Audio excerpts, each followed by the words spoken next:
Today on the podcast, I'm speaking with Keem Fares, the mother of Karina, a spirited, intelligent young gymnast who died in a freak accident when she was 12 years old. In our conversation, we draw the connection from early grief to when we worked together on the book Surviving My First Year of Child Loss in 2017 to now, 8 years after Karina's death. I can highly recommend listening to this episode with Keem because she so beautifully describes how grief has affected her life, her relationship, and her faith, and how it has evolved from pure survival to how she experiences it now after 8 years. This was, without a doubt, the most interesting conversation I had on the topic of how faith and grief interact, especially given the fact that I would call myself a strongly spiritual but non-religious person. About this week's guest. Keem Fares is a non-profit professional and holds a leadership position in financial operations. Originally from Mexico herself, she met her husband in Cairo, Egypt, where they lived for 15 years before moving to San Diego, California in 2011. Keem struggles to rediscover herself after the accidental death of her 12-year-old daughter Karina in 2015. She finds joy in her son Mark, and together with her husband, they rely on their faith in hope. They established Karina's Joy Foundation to perpetuate Karina's joyful spirit and giving nature through youth scholarships and acts of kindness. She says, "I don't have answers. I simply intentionally survive one moment, one day, 1 week, 1 month, 1 year, and then I do it again. Maybe someday I'll have survived enough to live and perhaps even thrive. In the midst of my own darkness, I can trust and hope that a rainbow might appear. One stormy day at a time, I'm expecting rainbows." I hope you enjoyed today's episode. So welcome, Keem. It's so nice to have you on the podcast and to see you again. How are you today?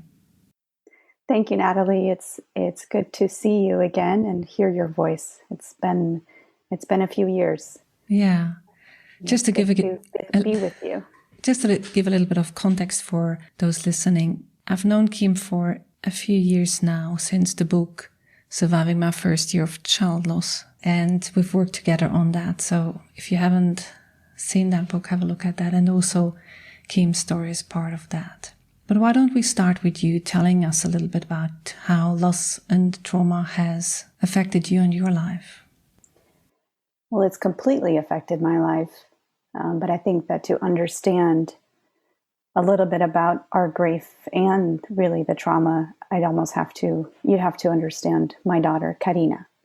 So Karina was 12 years old when she died, and she was a fierce, brave, active, strong girl, which was very much how I wanted to raise a daughter to be. And she was a very, very intelligent, very strong, like I said. So she was developing into this beautiful person, beautiful, strong person. And kind of in that transition stage, she had just turned 12. So she was in that stage of transitioning from a young child to an older child or young teenager. And it was really exciting to see her personality come out, the way she thought and talked, the way she interacted with her friends and other adults, teachers, and other family members. Karina's the oldest grandchild in my family. I'm the oldest sibling, and she was my first child, so she's the oldest grandchild. So she already had many younger siblings. We have a younger son, so she has a younger brother. So she was developing in those leadership skills, which I loved to see. And it was very exciting to know that we had created this wonderful human who would go on to, we hoped, do really incredible things with her life and affect people and have an impact in the world. So we had this incredible young person growing up and becoming her own person. And she died suddenly. We were actually on a family vacation visiting my brother. And because she was so active and so strong and brave, she climbed up on a soccer goal post. So just the metal frame, and it didn't have a net on it, but it's quite high if you think of those goal posts that you see in the soccer field. And she was training as a gymnast. She was also a competitive swimmer. So again, very, very strong. And she climbed up there and began to do some gymnastics maneuvers as if it was a gymnast bar. And the weight and momentum of her body and movement caused the entire frame to tip over and fall to the ground. And just the way she fell, she broke her neck.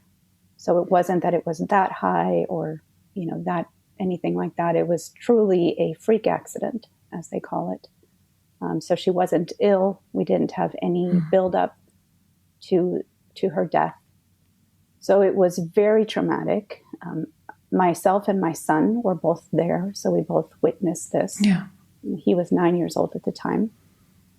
So it has greatly impacted our family, whether we were there or in the case of my husband who was not there. And I had to make that phone call to him and tell him what had happened and that Karina had died.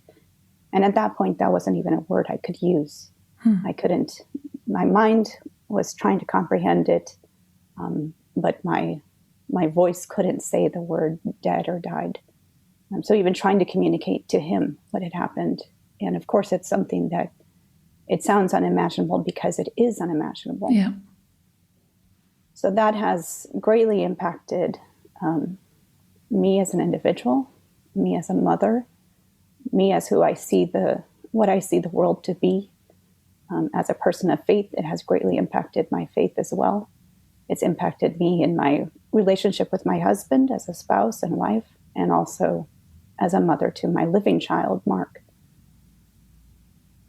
How is a deeper question. Yeah. It has impacted. And how is it's a little more difficult to really put that into words, but I would honestly say it has completely changed me. And I am a different person than I was before her death. Yeah. And that's hard to define because I think there are some things within us, deep down in our core and our soul, that we remain true to those, and that's kind of what creates our anchor in who we are and who we are in the world and in our relationships. And yet everything around that anchor has changed and is swirling. And so that has just continued to churn and change, and you can't help but change with that. Yeah. So I am a different person. My relationships are different. And that's still an evolving process. So how long ago is that now, to give a bit of context? Yeah. That will be 8 years coming up in February. So we're just approaching the 8-year mark. And Karina's birthday is also in February. So in February, we will celebrate her 20th birthday, which that's incredible to think of. I had this 12-year-old daughter, and now she would be a young woman, in university, finishing soon, working on career goals, those kinds of things, perhaps having relationships and falling in love. So she'd be a different person now too than who she was then. Yeah. And we as grieving mothers, we can't help to think of our children at the age of what they would be like now. And as I was listening to you, so I've heard your story before, but now I'm listening to it with fresh ears, and also with an 11-year-old daughter in my experience. And I can really, envisage Karina at 12. So yeah, the question is really, how did you deal with that? How did your relationships change, and how did you deal with the grief and loss early on? Early on, the word I do use to describe it is just surviving.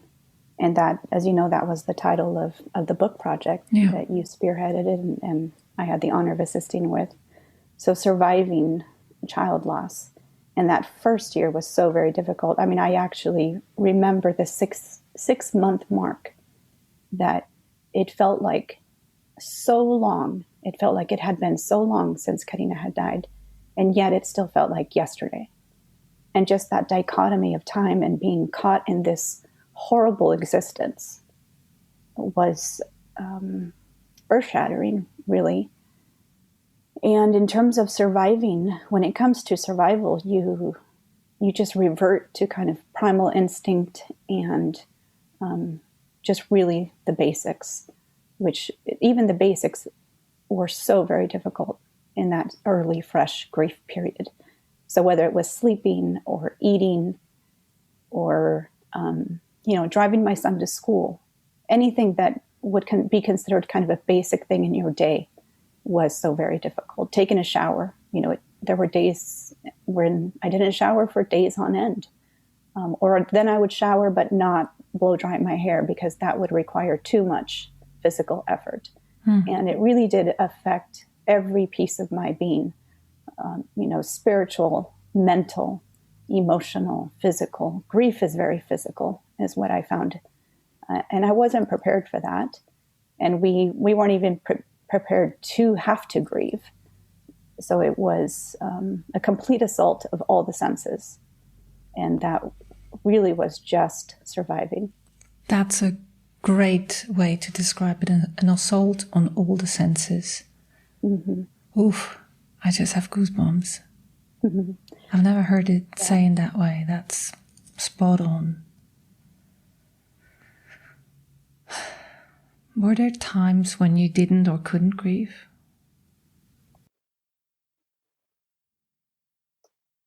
That's a hard question to answer because I don't know. I don't know that I would say you can't grieve. I think grieving happens despite ourselves. And so I would say no. And in fact, I'm always grieving, and I have always been grieving. Just the expression of grief has evolved or changed, or I'm able to better prepare myself for certain moments or conversations, or even in the moment, decide whether I'm going to allow my grief to be expressed fully, or if it's not the appropriate situation, or the person I'm having a conversation with isn't someone who knows me well enough, or I trust enough, or it's just not appropriate in that setting, then I can choose how to express my grief in a lesser form. So it's more, I wouldn't say I haven't been able to fully grieve. It's more about me learning how to grieve appropriately at the right times. And not to say that doesn't completely get thrown out the window at times, because grief hits you suddenly when you least expect it. I've heard it described as a wave that comes over you and you're powerless against the wave. But there are other times when the water might be moving and there might be small waves, but it's not. You're still able to stand. Yeah. But even if you're standing in it, you always feel it. So you said something about how grief evolved. You said, I don't think I can say I've never, or I haven't grieved, or I am still grieving, but it has evolved. Tell us a little bit more about that. That's interesting. Yeah, and that is very much something that I would say in my first 5 years or 4 years, or, it's even part of grief is you lose track of time. It's hard to know what is happening when, and when did this change, and when did I start to feel a bit differently. But in those early years, I remember reading books and reading memoirs and really grasping for the hope that it wouldn't always be such an assault on the senses as we were discussing. So really looking for, I don't know, I was 38 when Karina died, and what I had most in mind was, I can't survive another 38 years like this. This isn't living. So the inability to get out of bed, or the inability to interact emotionally, I couldn't imagine living another entire lifetime in that kind of state. So I really was, like I said, I read a lot. I went online a lot, connected with communities, trying to understand how does it change and when does it change. But even then, I was strongly reactive. And my reaction was, it can't possibly change. Yeah. I can't possibly ever feel differently about my daughter's death. I can't possibly reconcile to a life without her in it, was really the challenge. And it has evolved, and I wouldn't say I grieve less. I would say I grieve differently, and the grief has become gentler. So the survival instinct isn't as strong, or it doesn't take as much effort to get out of bed or to take a shower. It still takes effort, but it's less difficult, and just the grief is less acute. So the grief is always present, and it's always very much part of what we do and how I talk to people, how I relate to my husband or friends. But it's just not as overwhelming, and I'm more able to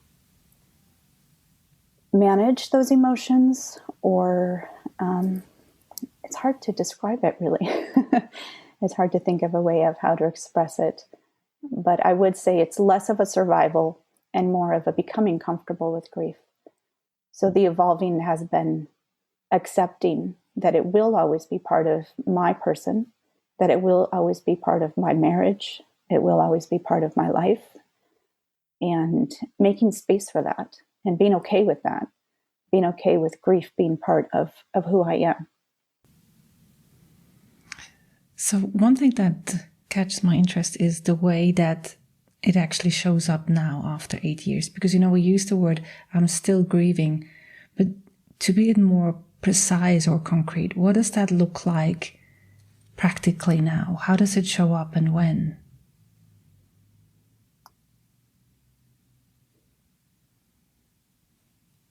Well, definitely kind of the big days of the year. For example, Karina's birthday and the day of her death, which we call her death anniversary. Those happen in the same week every year. Yeah. So that's always a hard week, which makes it a hard month.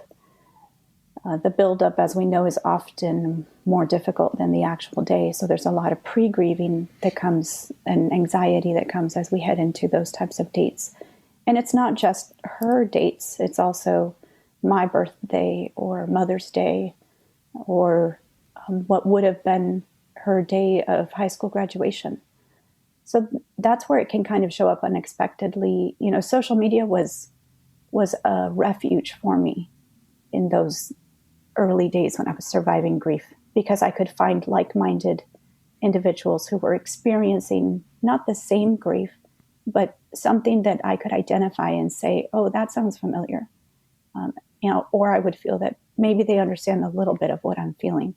So it was a refuge in finding those communities that I could talk to online or interact with. And then from those came friendships to then I could do a phone call or I could do a FaceTime with you, and we could have some of those conversations. Now I have found social media to be less of a refuge and more of a trigger. And a lot of it has to do with the anticipated milestones and the days that should have happened for our family. So Karina's high school graduation was a big one. And that was very difficult. And you see the pictures from all the other people sharing, right? Exactly. Yeah, you see the pictures of these happy families and celebrating, and I'm so proud and can't wait to see what you do in the world, and those kinds of sentiments. Yeah. That's very difficult. And then after that, young adults moving on to university and leaving home, and mothers expressing how much they miss their child who has gone to college maybe 3 hours away. And they'll see at Thanksgiving, and that it can surface as anger. Yeah. And that's really difficult because I know my friends are rejoicing in their children, and I very much want that for them. But it's also the anger at that I don't get to have those days as well. And even the resentment of those mothers in what feels like a lack of awareness of, well, there are those of us who would give anything to have that type of day. I would give anything to miss Karina because she's away at university. Yeah. And I would give anything to look forward to Christmas because she'll be coming home. Yeah. So that's how it surfaces now, which is difficult in and of itself because a lot of those are negative. You know, it surfaces more quickly when it's a negative. And so what we have to intentionally do is look for the positives. Yeah. And I think it's also emotions, at least for me, that are difficult or that I judge in myself. For example, for me, I'm still triggered when I see twins, especially identical twins, and the experience that Ananda May doesn't get to see. And she's obviously expressing her grief. Mm-hmm. So, and these resentments are not really positively seen, or I have judgment against myself for feeling that. But it's good to hear and to express that this is here too, and this is quite natural given the circumstances. Right. Yeah. And even knowing that we will have many more days like that. You know, her friends will begin to get married, and I'll see their photos. Or my son will have his wedding, and his older sister won't be there. And, you know, it's funny what your mind thinks about when you're grieving. Yeah. So for a long time, it was the fact that we'll never be the mother of the bride. For example, you know, I have a son and I have a daughter, but I'll never be the mother of the bride. And that's a role or an experience that I'll miss out on as a result of Karina's death. Mm-hmm. And even I won't have grandchildren that are my daughter's children. And that's hard because it's a different relationship. You know, I love my son just as much as I love my daughter, and I'm sure I'll love his future wife. And I can't wait for, not too soon, but hopefully soon, at some point he'll give me grandchildren. But just the fact that that's my daughter-in-law and her children will be a different relationship. Of course. Than my own daughter and her children. Mm-hmm. So those are kind of external things that I will end up missing out on. Mm-hmm. And that's still very difficult. I mean, you can hear it. I'm getting emotional about that. And that's very real. Yeah. And those are the things that I deal with or think about or hurt about on a daily basis. Yeah, there's all those secondary losses that keep coming in the years again and again that people with loss have to deal with. And it's not just saying, well, at least you've got a son and he's going to get married and you're going to have grandchildren. That's no replacement to what you don't have. Right. Exactly. And any sentence that starts with the word at least is better left unsaid, because we're not grieving. Well, let's see. What's a good way to put it? It's almost like what you're given in life. You know, I was given a daughter and I was given a son. And it's once I'm given that gift, it's the expectation and hopes that surround that gift. And because I still have one of my gifts, doesn't mean I don't miss the other one, or I miss the other one less. It's not enough. You know, I am still the mother of 2 children. Yeah. And even that's been very difficult as my grief has evolved and we meet new people and we get back out in society and meet people who don't know our story. And I'm viewed as, you know, I have one child, or I'm viewed as the mother of a teenage son. And those people don't necessarily even know that I'm the mother of a young adult.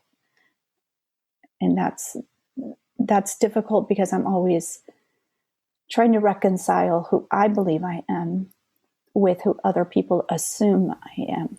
Yeah. And those assumptions can be very hurtful.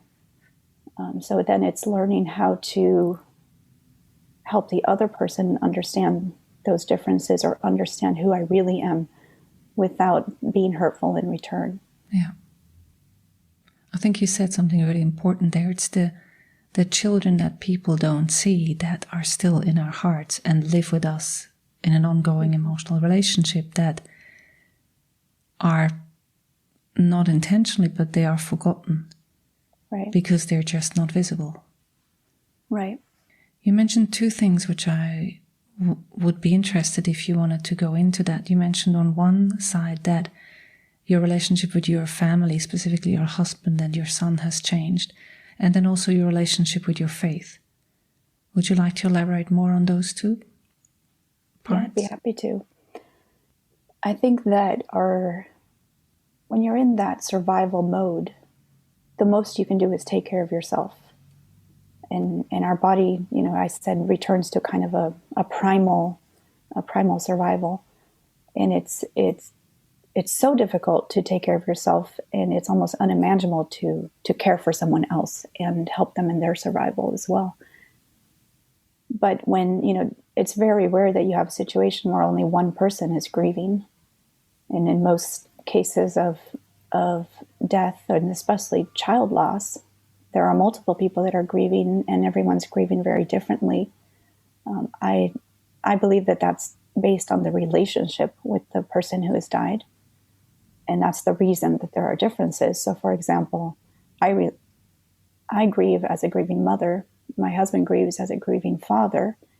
And even though those are equally valid griefs, and we have the same grief experience or the same traumatic story, the expression of our grief is still very different. Not only because we're different as individuals, but because we each have a different, unique relationship with our daughter. So the challenges in relationship in marriage have come with giving each other the space that we need to have our own individual grief, and still finding the ways to connect as a grieving couple and as grieving parents. And without a doubt, my husband has done that a lot better than I have. Interesting. What do you term better? He's more willing to make personal sacrifices for my benefit than I am willing to compromise what I believe I need based on what I believe he needs or what he tells me he needs. Okay.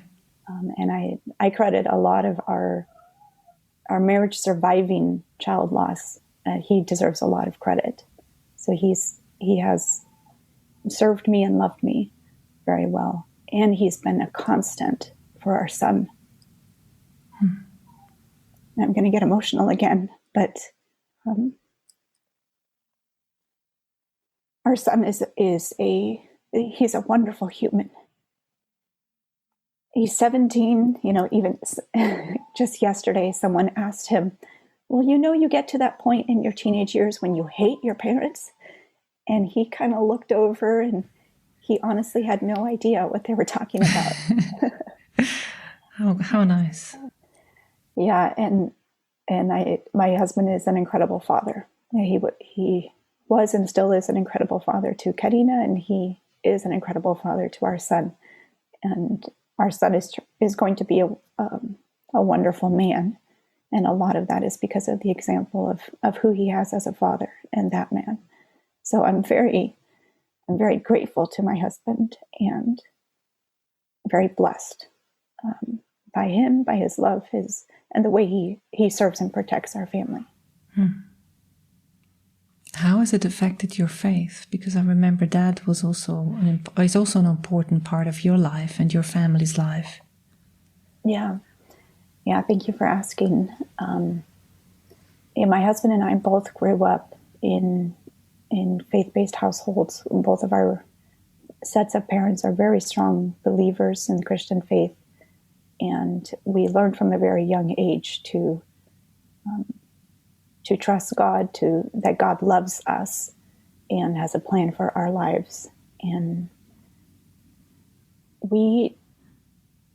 this experience of Karina's death was very difficult to reconcile to those concepts on a conceptual level, on an intellectual level. Well, if God loves us, why would he allow this horrible thing to happen? Yeah. Or if God loves Karina, why would he allow that to happen? And I'm sure a lot of people listening here will say exactly my question. Mm-hmm. Yeah. And I wish I had a really easy answer for that. But I think if there were easy answers, it wouldn't be called faith. And faith is trusting what is unseen. And even though, we prayed that Karina would survive her accident, we prayed that this wouldn't be our reality. And it's difficult to say, well, God answered our prayers, but the answer was no. I think that the assumption is that when we pray, the only possible answer is a yes. Yeah. Or that we will be granted or given what we want or desire. And just like a parent, sometimes our children ask us for things and we say no. And it's not because we don't love them.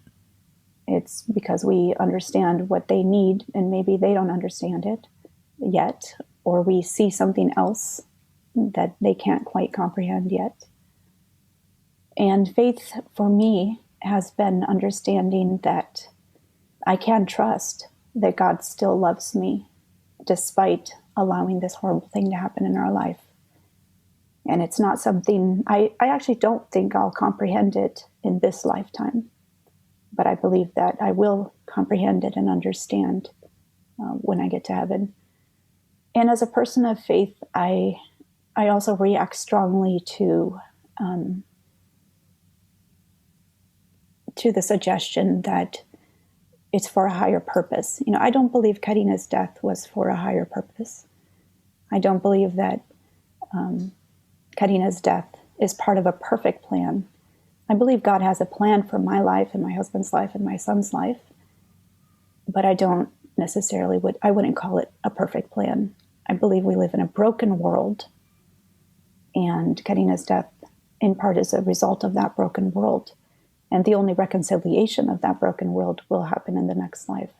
So for me, trust has been a lot about relying on God's love towards us and the hope in heaven that Karina is not only dead in this lifetime, but she's alive in heaven, and that I will see her again, and I will get to hug her again, and I will hear her funny little laugh and see her beautiful curls. But that's still difficult because that's probably a long ways away. So it doesn't, the faith doesn't remove grief. It doesn't soften grief. It just gives us hope for a future with our daughter and with God in heaven. And, my husband, in the early days, I heard him say to someone, we're grieving. Just because we have faith doesn't mean we don't grieve. Yeah. We grieve just as strongly. But in our grief, we have two choices. We can either turn away from God, or we can turn towards God. And that was a very conscious decision that we did have to make, to turn towards God in our grief. And having a 9-year-old son and trying to also teach him, and not just teach him by telling him, but teach him by showing him, how do you do that? And how do you turn to God in your grief? I'm going to quote my husband again, but he also said, you can either fall away from God or fall into God. So we have made the conscious choice to fall into God in our grief. And for me, a lot of that has just been honest, and being honest and saying, when people say, well, she's in a better place, I give myself permission to say, yes, that's true, and I believe that. But that doesn't mean it's right for me in my life now. Yeah. Her better place, it's hard for me as a mother to say that her better place isn't in my arms. Exactly. As opposed to in God's arms. So that doesn't eliminate the grief or the reality of death. But it gives us something to turn to as a resource in that survival mode. I was just thinking, as you said it, you were probably met with those lines that people hear, such as, for example, God needed another angel, or she's in a better place. And I'm also thinking that the turning towards or falling into God had a different experience or was it taking a different way for you, your husband, and your son Mark? It wasn't the same. Like, I can't imagine that to just be easy. There's trials probably as well, and question as to how do I do that and in what way. Mm-hmm. It's definitely not easy at all. Having faith doesn't make grief easy, and faith itself isn't easy. It doesn't come naturally, and it's effort and it's work. So it was for me, faith has been the willingness to say, I don't understand this. I don't like it, but I will choose to trust. And it's even hard to put into definition what that trust is, because it's an act of faith. Act of faith is often not physical or not, you can't pinpoint it. But giving myself the permission for both of those, which feels like a dichotomy for a lot of people. And I understand why faith is difficult in grief, because it feels like, well, how can I say I trust God, or how can I believe God loves me when I have this horrible thing happen to me and it's my day to day? It wasn't one thing that now I'm getting over. Yeah, well, there's an assumption in there that when you believe or when you pray hard enough, things are going to be easy, right? And that's a very human assumption that actually in scripture, it tells us you will have trials in this life. So a lot of my faith has been recognizing God never promised that our life would be easy or would be perfect. And I see story after story in the Bible of people who had very difficult circumstances and very difficult, tragic things happen. And it's in that experience that we choose to have faith. And just because something horrible happens in our life doesn't mean God doesn't exist, or God has failed us, or God has betrayed our faith. It's actually God asks us to be faithful and trust his love and believe in hope despite those circumstances of our broken world. Well, this has been probably the most interesting conversation I had about how faith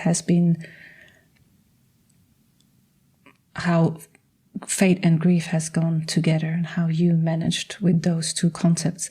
I mean, as you know, and I don't know if I've shared this before, I wouldn't consider myself as religious. I do, however, have a high level of spirituality, and therefore some kind of belief that is just not religious based. But for me, the thing that I have come to understand with my losses is that what I know life is to be is birth and death.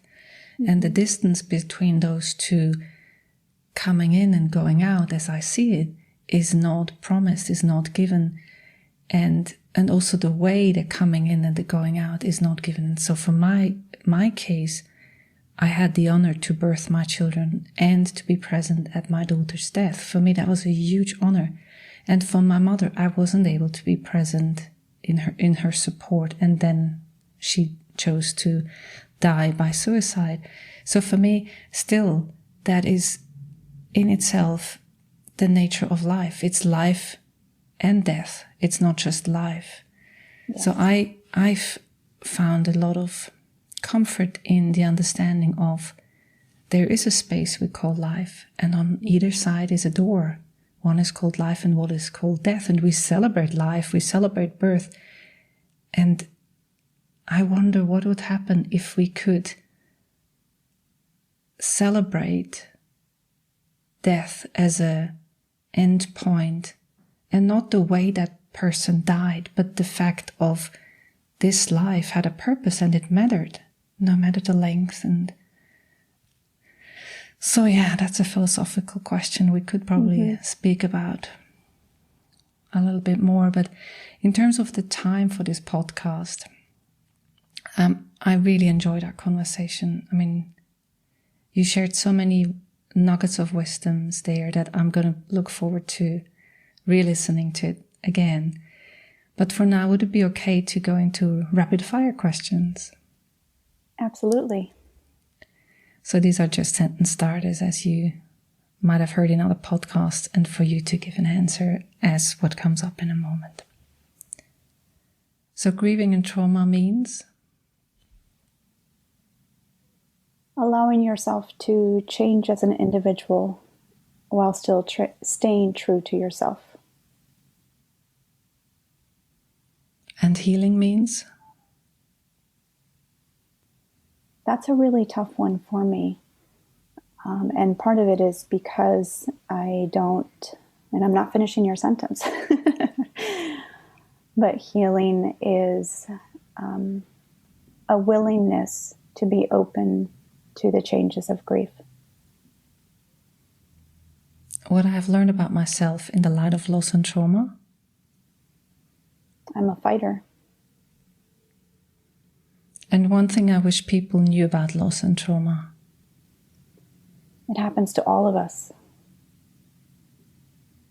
And one specific thing that has changed since my loss and trauma that I wouldn't want to miss?